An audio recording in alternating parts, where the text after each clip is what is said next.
Oh, what's up sa inyo mga kabayan? Magandang araw ko. Ito, meron na tayong good news mga kabayan. Kasi pilit kasi mga kabayan na tinatakpan, no, itong nangyari na to sa Bicam diyan sa impeachment, no, ng ating Vice Presidente. Katulad yan ngayon mga kabayan, meron na mga press briefing, no, na ginanap itong mga crooks mga kabayan diyan sa Senate ay sa Congress. Si Chua at saka yung representative ng Tingog Party List. At doon mga kabayan ay pinagigiitan nila na talagang kung ang Vice President mga kabayan ay mag-resign, kasi yan mga kabayan ng perspective nitong mga pinklawan no, na mag-resign talagang kailangan pa ring habulin, no, yung isa pang kanilang gustong mangyari, yung matanggal mga kabayan or hindi na maging qualified sa pagtakbo or magkaroon ng posisyon sa gobyerno. So yan mga kabayan, ipi-play natin mamaya mga kabayan.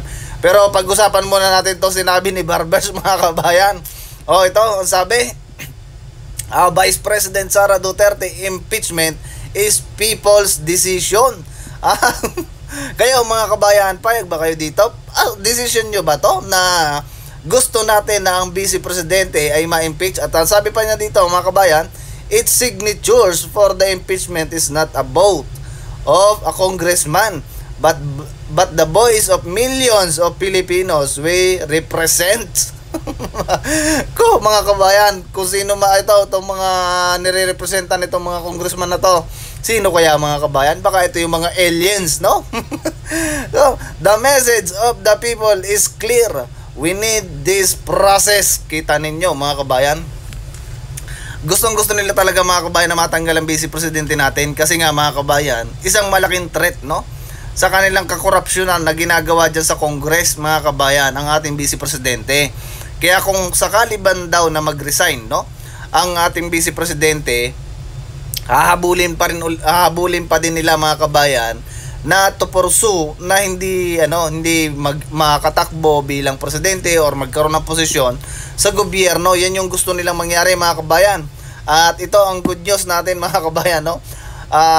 Nag-file na ng case, no, sina Congressman Pantaleon Alvarez, si Atty. Jimmy Bondoc at saka si Atty. Topacio.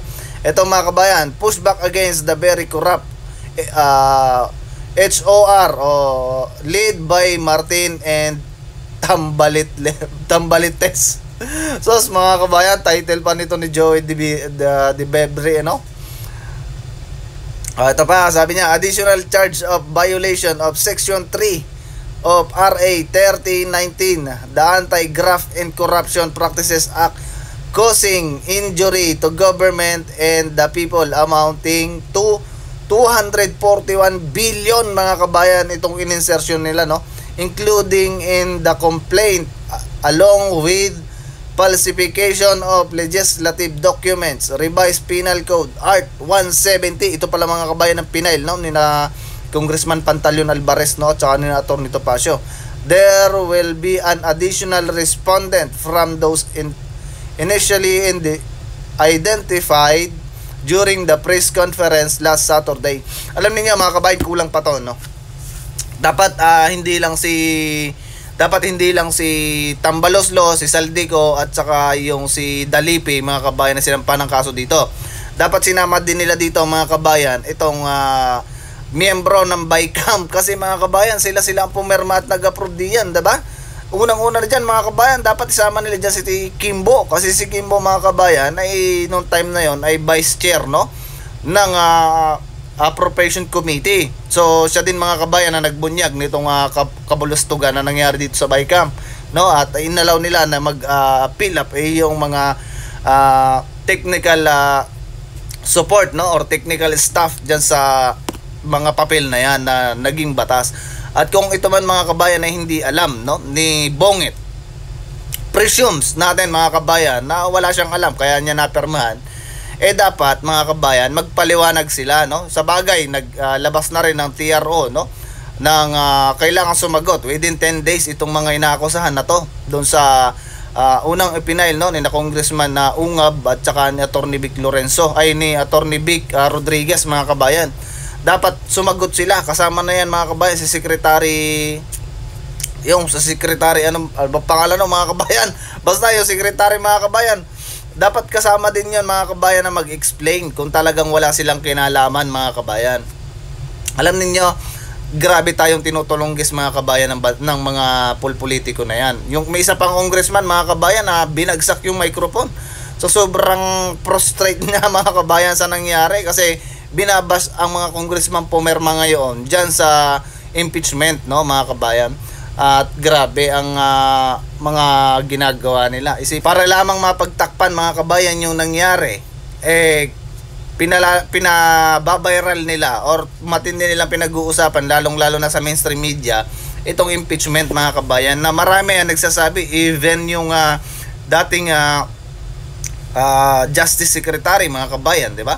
O yung dating Justice Secretary mga kabayan, kita niyo sinasabi no na talagang hindi dumaan sa tamang proseso ngayon yung impeachment na yan, at ginawa nila in one day, na dapat ay dumaan sila mga kabayan sa panunumpa na talagang pinapatunayan nila na yung impeachment na yun ay nabasa nila at alam nila ang nakapaloob doon, 'di ba mga kabayan? Sana mga kabayan no, magkaroon ng tamang hustisya sa nangyayari ngayon na pag-i-insertion. Kasi noon pa man mga kabayan, nabanggit na yun ng ating Vice President na kaliwat kanan ng insertion na nagaganap sa mga budget. At dapat managot mga kabayan itong mga sangkot dyan. Lahat sila mga kabayan, dapat nga bitay mga kabayan yung graft and corruption na kaso na yan. Kaso ngayon mga kabayan, sa ating batas, wala pang ganon, no? Wala pang ganon bitay mga kabayan. At kung mapapansin ninyo, yung iba diyan mga kabayan na may kasong graft and corruption, nasa posisyon pa rin mga kabayan at nakakatakbo bilang politiko ng ating bansa, 'di ba? Napakatindi mga kabayan. Bakit kaya ganoon ang nangyayari sa atin, no? Bakit hindi mabigat ang kaso or hindi dapat, kasi mga kabayan, death penalty yung mga yan 'di ba? Yung nagnakaw ka ng kaba ng bayan, pera ng taong bayan na nilulustay nila. 'Di ba? Kahit si Mayor Magalong mga kabayan, pinatutuhanan niya na talagang totoong nangyayari na merong mga ginagawang kabulastugan niya mga nasa Congress na meron 7-7, meron 30-30, 'di ba? Doon sa isang interview niya, sinabi niya na mas paniniwalaan niya yung kanyang mga sources kasi reliable yung kanyang mga sources, dahil nga naman mga kabayan, dating naging PNP chief yan, dating general yan mga kabayan. Naging CIDG din mga kabayan. So siyempre marami yung mga resource person na matatawag nating mapapagkatiwalaan, 'di ba mga kabayan? So ayun mga kabayan, panoorin nyo itong interview na to, no? Itong press briefing at pinagdidiinan diyan mga kabayan ni Chua ay talagang kailangan kung mag-resign man ang ating Vice Presidente ay habulin pa rin, no? Doon sa isang case na dapat hindi na makatakbo sa anumang posisyon ng ating Vice Presidente. At yan talaga ang goal nila mga kabayan. So panoorin natin mga kabayan at see you sa susunod na video. Mga issue po na pinag-uusapan po ngayong araw. Thank you, sirs. Kicking off today's first question, may I call on Tina Panganiban Perez from GMA7. Good morning po, sirs. For Prosec Joel Chua. Sir, sinabi po ni SP Escudero na he is not inclined to call for a special session just to convene the Senate Impeachment Court. And wag daw silang madaliin kasi kayo naman po, hindi rin daw po kayo nagmadali doon sa impeachment complaint. Also, ituhog ko na rin, sir, what happens if the trial begins in the 19th Congress but is not concluded in the 19th Congress? Pwede po bang tumawid yun sa 20th? Maraming salamat po. Unang-una po, siyempre nire-respeto po namin ang opinyon ng ating kagalang-galang na Senate President. Kaya lang po, ang sa amin lamang po kasi, hindi naman po sa minamadali po namin sila, pero ito po kasi ay nakasaad sa ating saligang batas. Alam naman po natin, nakasaad po doon yung ginamit po ng ating konstitusyon, yung salitang shall at saka forthwith. Yung shall po, ibig sabihin po niyan ay mandatory. At yung forthwith po, ang ibig sabihin po niyan, immediately. Pero siyempre, rerespetuhin po natin kung ano po ang kanilang opinion dito. Insofar as, ano nga po yung pangalawang tanong? What happens po if the trial is not concluded in the 19th? Ako po kasi, dalawa po kasi ang school of thoughts dyan. Pero kami po, ang paniniwala ko po, ang Senate po is a continuing body. Kaya po, kahit po simulan ito sa 19th Congress, po pwede pa rin po itong ituloy sa 20th Congress. Sir, I understand nakapag-meet na po kayo preliminarily, yung prosecution team. Kung kanya-kanya pong pili ng articles, alin po yung gusto nyo? Well, hindi pa po namin napag-uusapan yan, pero kasi dun sa Article 2 tsaka Article 3, ito po yung dumaan na sa committee ko. Kaya dito po tayo medyo familiar na po tayo sa dalawang articles na to. So if ever, sir, magpipilian, yun po yung kukunin nyo, 2 and 3. Kung yun po ang mapag-uusapan at kung ako po ibibigyan ng option, mas familiar na po ako sa 2 and 3. Opo. Sir, given the evidence na nakuha po ng committee ninyo dito sa House, are you confident that you will get a conviction in Articles 2 and 3? Well, unang-una po, gusto ko munang linawin, no? Ang impeachment po kasi, hindi po ito kagaya ng criminal case na proof beyond reasonable doubt. Kasi po dito sa impeachment po, ang tinitignan po natin dito, sabi nga po ni Justice Isagani Cruz, ang impeachment daw is a method of national inquest into the conduct of public men.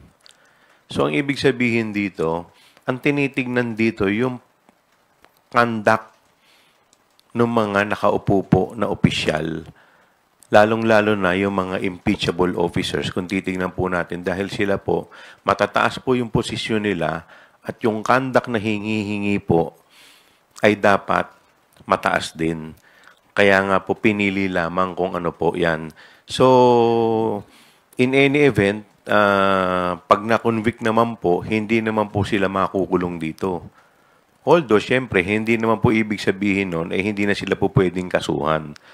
Kaya po sa akin pong paniniwala, based po dun sa mga nailatag po namin sa committee hearing, based din po sa mga napanood ng mga tao doon po sa yung live video kung saan po nag-threaten po siya sa ating Pangulo, sa First Lady, at saka sa Speaker of the House. Ako po naniniwala, malakas po ang ebidensya para po siya po ay ma-convict dito po sa impeachment. Thank you po, sir. Thank you. For the second question of the day, let us acknowledge Kenneth Basilio from Business World.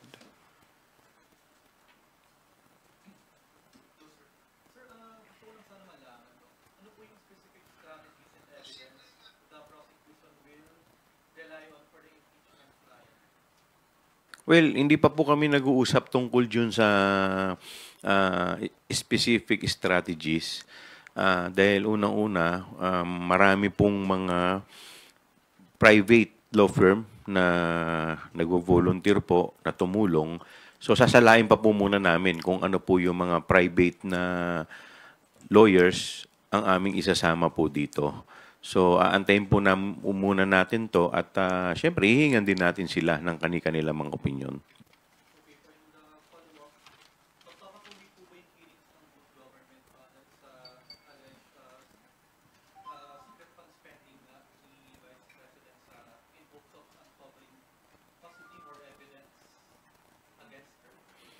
Well, pag-uusapan pa po namin yan. But right now, kasi nakatutok pa kami dito sa preparation. Dahil para po in the event na anytime, bigla pong magpatawag ang Senado, or at least kami naman po ay patuloy na naglalakap ng mga ebidensya nang sa ganun mas lalo pa pong tumibay ang aming pong kaso.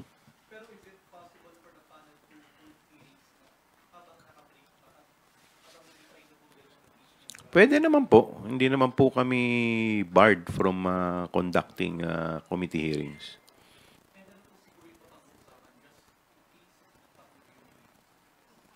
Hindi ko po kayo masasagot dahil hindi pa po namin napag-uusapan yan eh.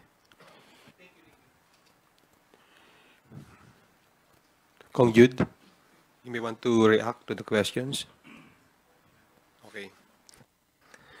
Okay, let us call on Dwight De Leon from Rappler.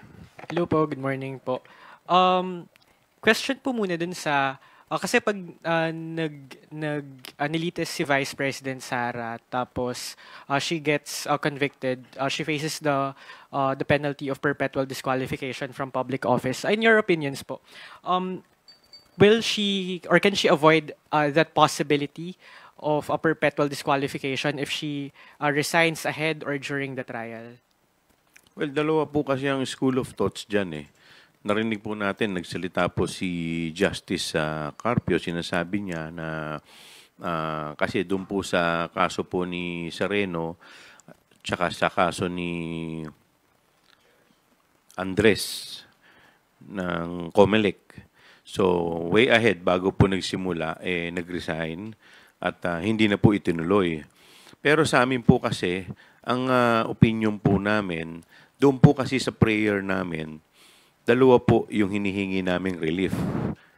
Una po, removal from office. At number 2, disqualification from holding public office. Now, kung titignan din po natin sa ating saligang batas, itong dalawa ring na ito ang talagang penalty. So kung assuming for the sake of argument siya po ay nag-resign in advance, ang amin pong opinion dito ay dapat i-resolve rin yung isang penalty which is yung disqualification. Dahil ang pagre-resign niya, ang nare-resolve lang neto yung removal. Pero hindi po nadidesisyonan yung isa pong hinihingi po naming relief which is yung disqualification. Okay po. Follow-up question na lang po. You met last Thursday po ba or Friday yung mga prosecutors po? Ano na lang po yung mga agenda po? Ano po yung napag-usapan doon? Well, unang-una, parang fellowship muna. Kita-kita, tapos nag-usap-usap o sino ang hawak sa... Kasi siyempre, may mga division of... hindi pa insofar as yung impeachment complaint, division of work lang muna. Halimbawa, sino ang hawak sa admin, sino ang hawak muna sa PR, sa media, so forth and so on. So basically, parang yung palang muna. Tapos, paano yung magiging flow ng mga susunod namin mga meetings. So, tapos yung mga possibilities po, mga legal arguments po na, yan, kagaya nga po niyan, yung tinatanong po ninyo, like for example, paano pag nag-resign? So, ano ang stand natin? So, siyempre, pinag-uusapan. Although kasi yung mga abogado, pag nagkita-kita yan, iba-iba rin ang opinion eh. So, isang batas, pero iba-iba ng interpretation. So, siyempre, lahat pinakikinggan muna namin at pinag-aaralan kung ano yung mga possible na mga legal issues na po pwede rin namin kaharapin. May private prosecutors na po ba? Isa po yan, napag-usapan po namin kasi maraming mga nagvo-volunteer pero siguro sasalain muna namin ng maayos. And kay Kong Jude, napanood niyo po yung press conference ni Vice President Sara last Friday. Ano lang po yung reaction niyo doon sa mga sinabi niya doon sa press conference, undermining or downplaying the impeachment made by the House against her? Well, halata lang naman no na the press con was, for lack of a better word, it was staged to present na ang Vice Presidente ay hindi apektado sa mga issue ito. Pero the fact na ganun ang nangyari sa press con, klarong they're trying to divert the narrative and making sure that this is not affecting her in any way. Pero hindi naman ho ito issue kung hindi naman ito usapin na pwedeng ipasawang bahala na lang kasi ito po'y hindi lang usapin ng mga politiko. Katulad niya ng sinasabi ko, hindi ito laban naming mga politiko na pro or anti sa kanila. Ito po'y usapin ng pananagutan sa bayan. And I think that should be the message na dapat sana sinagot ng pangalawang Pangulo. In all of these accusations, ano bang level of accountability niya bilang pangalawang Pangulo ng ating bansa? Ano ba ang tugon niya dun sa mga ni-raise na mga accusations dun sa articles of impeachment? At hindi ho natin narinig yon. Pilit pong dinadownplay, pilit iniiwasan, pilit pinapakita na ito lamang ay isang sabi nga pang persecution dun sa kanila sa ating pangalawang pangulo, which of course now that it has reached the impeachment, it will soon reach the impeachment court, no. Hindi lang ito usapin ng politika, although this is they always say, while this is there are clear political considerations in the process, considering that the impeachment court is made up of senators who are politicians. Remember, this is also a constitutional process, and the submission ng Vice President sa prosesong ito ay hindi lamang it's not up to her to submit. It's our duty to hold ourselves accountable for our actions. Thank you, Thank you Dwight. po, thank you. Let's turn to Billy Vegas from Abante Politico for his question. Itanong ko lang po, ipapasubpin niyo raw po yung mga bank accounts ni VP Sara. And para saan po?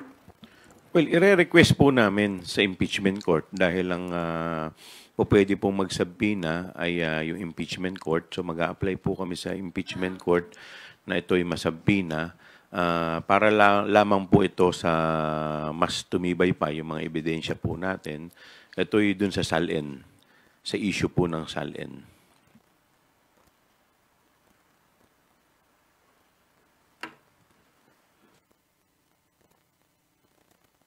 Go ahead. Hihingi na rin po ako ng reaction dun sa pagpa-file ng complaint kay Speaker Romualdez et al. Kanina po. Well, malaya hong mag-file ng cases, no, ang ating etong petitioners natin, kahit yung mga kasamahan natin sa Kongreso. At dahil ito na naging isang usaping legal, mas mabuti siguro na antayin natin kung ano yung mga paratang na nilagay nila doon sa petition nila. But kung ako ang tatanungin nyo, ito po'y klarong diversion lamang sa mga issues. Kasi kung iisipin mo, ang tagal na nilang pinag-uusapan yung budget, bakit ngayon na nila naisipan mag-file ng cases pagkatapos na i-transmit ang impeachment sa Senado. So clearly there is an effort to downplay the move of the House to transmit the impeachment to the Senate and also divert the attention ng ating mga taumbayan ukol sa totoong issue na dapat sagutin ng kabilang kampo.